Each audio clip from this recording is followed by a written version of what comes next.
The former chief of the Thunder Bay Police Service at odds with Anishinaabe Nation in the wake of the latest investigation into the force. Good evening and thank you for joining us. Nan says the families of Corey Bileski and Jenna Ostberg welcome the provincial oversight inspection of the Thunder Bay Police Service. But not everyone feels the same way. Justin Hardy joins us in studio with the story. And Justin, what has the reaction been so far to the probe that was announced by Ontario's Inspector General of Policing? Well, Riley, opinions are mixed depending on who you ask. NAN leadership say they're encouraged to see something come from the formal complaint the organization filed in April on behalf of the families of the deceased. But a former Thunder Bay police chief says the whole thing is a politically motivated witch hunt. Thunder Bay's Police Service and Police Services Board are under investigation by Ontario's Inspector General of Policing. NAN officials had hosted a news conference in late April with the families of Jenna Ostberg, Corey Bileski, and Mackenzie Muniz, criticizing the police probes into their sudden deaths. That was followed up with the official complaints to the Inspector General, which then sparked the inspection of City Police and the board. NAN issued a media release saying the families welcome the external investigation. No one from NAN was available for a TV interview, but in the statement to the media, Grand Chief Alvin Fiddler says, "The Thunder Bay Police Service is a cold case factory when it comes to investigations into the deaths of Indigenous peoples. We hope that the inspection by the Inspectorate General of Policing will result in some form of justice." Deputy Grand Chief Annabette Nipissing added in that same media release, saying that, "Far too often, the missing persons cases and deaths of First Nations individuals have not been taken seriously by the Thunder Bay Police, which has profoundly hurt families treated with such disregard. Not everyone is as welcoming of this latest probe by an outside agency into the city's police force. Former Police Chief Bob Herman has written a letter to the editor calling NAN's actions against city police a witch hunt. First of all deaths are tragic and difficult for the family. And the investigators and everybody involved in them, but they shouldn't be used for political purposes. One of the reasons I call this a witch hunt is because after numerous inquiries into these very issues, reinvestigation by other policing agencies, 2 years of the board being under an administrator, and the steps taken by both the police service and the chief to address these investigations, it's the only conclusion any reasonable person can make. Herman also questions the merit of potentially disbanding the Thunder Bay Police Service and says NAN should have reached out directly to new police chief Darcy Fleury with their concerns. Inspector General Ryan Teschner's probe will take place over the next year or so. Inspectors from his office will evaluate how the Thunder Bay Police conduct death and missing person investigations, and will also assess how the police and board are addressing past recommendations made by other oversight bodies. Justin Hardy, TBT News. Ontario Provincial Police recovered the body of a woman from the Nipissing River area this past weekend. And now the OPP's Criminal Investigations Branch is looking into the circumstances of the death. Officers were called on Friday for reports of a person in distress in the water at the Nipissing Marina. Police were unable to locate the person, so the OPP's emergency response team and the underwater search and recovery team were brought in. On Saturday evening, the body of a 34-year-old female resident of Nipissing was located and recovered. Along with the crime branch, the OPP has also brought in its forensics team and its major case investigation team. Anyone with information is asked to contact OPP or Crime Stoppers. Thunder Bay Police are investigating a shooting early this morning in which a South Side residence was riddled with bullets. Fortunately, there were no reported injuries. Officers were dispatched to this multi-unit home in the 100 block of Bethune Street around 5 o'clock this morning. Police say they haven't received any reports about anyone being struck by one of the bullets. One of the windows has numerous holes in it, and the outside wall shows signs of gunfire as well. The major crime unit is now involved, and the police presence is expected to remain around the building as the investigation continues. Anyone with information about the shooting is asked to contact City Police or Crime Stoppers.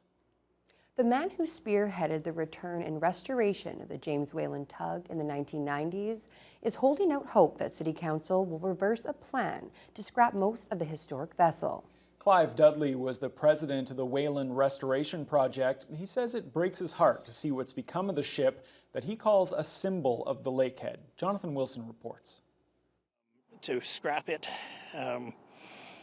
it defeats the whole purpose. The symbol is not there when there's only scraps or when there's only pieces. Clive Dudley spent 20 years of his life dedicated to the James Whalen tug. The 119-year-old vessel was headed for the scrapyard once before in 1990, but the owner's daughter instead offered it to the city of Thunder Bay to preserve it. The tug was towed up the St. Lawrence Seaway in 1992.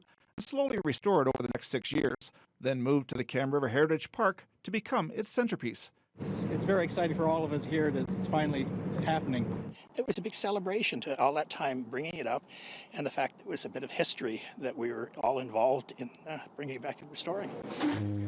The Whalen operated as a free tourist attraction for over a decade, with Dudley often serving as the host and tour guide. But problems arose at that site, and the city took back the keys from the group in 2012. Well, we had a couple of problems over the years. Vandalism, it was an ongoing thing. People would come down, take lights and whatever, and we just put new lights up and tried to secure it as much as possible. And then we had a couple of break-ins that last year that we were open. Dudley feels the city didn't take good care of it after that, and in May of 2022, the James Whalen ended up sinking to the bottom of the Cam River. It brought tears to my eyes, and everybody else, family and friends that were all involved in it.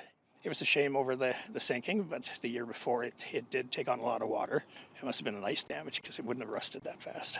The city paid $800,000 for a crane company to raise the vessel 4 months later. A large hole was revealed as it came out of the water. The giant vessel then moved the Whalen to the Patterson dock until the city could decide what to do with it. I was relieved, I was happy, but then I thought, why here? Because of the cost of moving it, raising it, moving it, it would have been nice if it maybe just been brought back on shore at the park. City staff eventually recommended scrapping the majority of the ship and saving the Whalen's bridge, stack, and some railings for a future display. Council approved the plan last month. The demolition job will be put out to tender soon and should be completed by the springtime. But Dudley is making a last-ditch effort to save it. He's written a letter to City Council urging them to reconsider the current plan and instead restore the James Whalen for future generations to see up close. Dudley believes there is still a chance that Council can be swayed. I'm hoping so, and I'm hoping that other people, and I've seen it on Facebook and the paper, a lot of people are for restoring it again. It's a symbol, and you can't throw these things away. You can't replace them. Jonathan Wilson, TBT News. The Ford government says it'll introduce legislation limiting a municipality's ability to install new bike lanes. The new law will require cities to get provincial approval before removing traffic lanes to install the bike paths. CTV's Siobhan Morris reports. People living and working along this stretch of Bloor near Royal York say it's an uncommon scene. Someone pedaling in the bike lane. I really rarely see people use that. Traffic's backed up all the time from one intersection to the next. It's a lot of money to spend for something that is, I think, overly disruptive. The disruption to drivers from bike lanes like these is troubling to the provincial government. There's room for cyclists, there's room for biking, but gridlock is at an all-time high. The transportation minister making it official, he'll introduce a bill next week that, if passed, would require municipalities to receive provincial approval before removing traffic lanes to install new bike paths.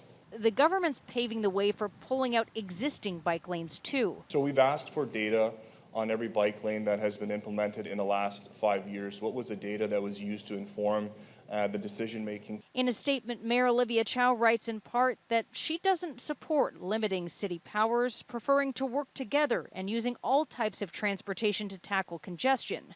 Chow adds that the province should focus on its job of getting the Eglinton Crosstown and Finch LRT open to alleviate congestion. The City of Toronto is not casual in terms of how it plans and builds out its cycling network. The head of Cycle Toronto points out the Bloor bike lanes went through rounds of consultation and approvals. Pushing them to side streets doesn't make sense. People riding bikes want to go to the same places people driving and taking transit want to get to. Those advocating for change say there's a hit to daily life along Bloor. People that are disabled, they can't access businesses properly. Business owners are suffering. While Longfield is empathetic to drivers wanting to get home quickly and safely. This is happening in a year when there have been 6 fatalities for people on bikes, and those are people who aren't getting home now. Adamant that protected bike lanes can save lives. That was CTV's Siobhan Morris reporting. Lakehead University is getting national recognition as a top post-secondary institution. According to the 2025 Maclean's University rankings, LU is Ontario's top primarily undergraduate university and ranks 5th in the country. Jessica Clement explains. Lakehead University is celebrating its strongest showing in the latest Maclean's University rankings. LU President Gillian Siddall says being chosen as Ontario's top primarily undergraduate university is recognition of the dedication that everyone there has put in. I think it really acknowledges the very high quality of education that students get at Lakehead University, the high quality of our faculty research. Students can feel confident when they see that ranking, that when they come to Lakehead University, they are getting a top quality education. Siddall notes the Maclean survey highlights other areas of success, such as the work their student services team does to provide students with support, as well as the quality of teaching and research at the Institute. The Maclean's ranking also highlighted the school's strong graduation rate and top programs, including forestry, engineering, and criminology. Siddall notes one of the things she's really proud of are the services LU provides for students who face barriers while attending post-secondary school. They might be financial barriers, they might be the first in their family to come to university. That is the case for many of our students. It might be where they're located geographically. We provide many supports so that when those students come to us, they succeed, and it is life-changing for those students because they might not otherwise have gone to university, and they have that experience and they go on to be doctors, lawyers, business owners, entrepreneurs, nurses, social workers, you name it. Siddall adds she hopes the rankings show how special LU is and how they always strive to connect with the community. Lakehead is a very community-oriented university, both here in Thunder Bay and in our Orillia campus. And we're committed to serving those communities, and those communities provide enormous support to the university. There's many strong partnerships, and we're very proud of that. The rankings can be found online on the magazine's website. Jessica Clement, TBT News. 2 intersections along South Court Street are undergoing upgrades this week to improve traffic flow in the area. New traffic signals are being installed at the corner of Court Street and Park Avenue. The intersection was closed today and won't reopen until the end of day tomorrow while city crews finish the work. Extra street lights were also installed to help brighten up the area during late hours. And just up the street, brand new 4-way stop signs have been introduced at the corner of Court and Pearl Streets. The intersection was previously a 2-way stop for travelers on Pearl Street only. Inflation is down in this country, but food prices remain high. That's why the latest Harvest for Hunger food drive by the Regional Food Bank has become so important. About 10 tons of food was collected at grocery stores across Thunder Bay over the 3 days leading up to Thanksgiving. Brendan Miller has the story. The Regional Food Distribution Association held their food drive on Thursday, Friday, and Saturday, and now it was time to sort all the donations at the RFDA headquarters. Not only does the organization support the Thunder Bay area, but all of northwestern Ontario. They also help combat food insecurity in remote areas to give the less fortunate a consistent food supply. This year brought in plenty of food and donations. However, for Executive Director Volker Krom, more can be done to help those in need. It was sort of in between year because in some years we've had a high of about 13 tons, and this year we're about a little bit over 9.9 tons. And that's it's a bit of a drop given that our need is so much greater than in previous years, but we're still very happy with what we've received. Local volunteer Patty Smith, who's helped the RFDA since the pandemic, beams about the work she does to help her community and those in need. Immense satisfaction, actually. It's good exercise. I feel like I'm helping the community. I've met lots of people here, and I just really enjoy it. As we move towards the holidays, we have a lot of businesses, agencies that they run their own. The schools, some of the schools are really great and they do small food drives, so they take over. That initiative is then moved on to the public sector and they do a fabulous job. The RFDA also offers delivery services for people who cannot leave their homes.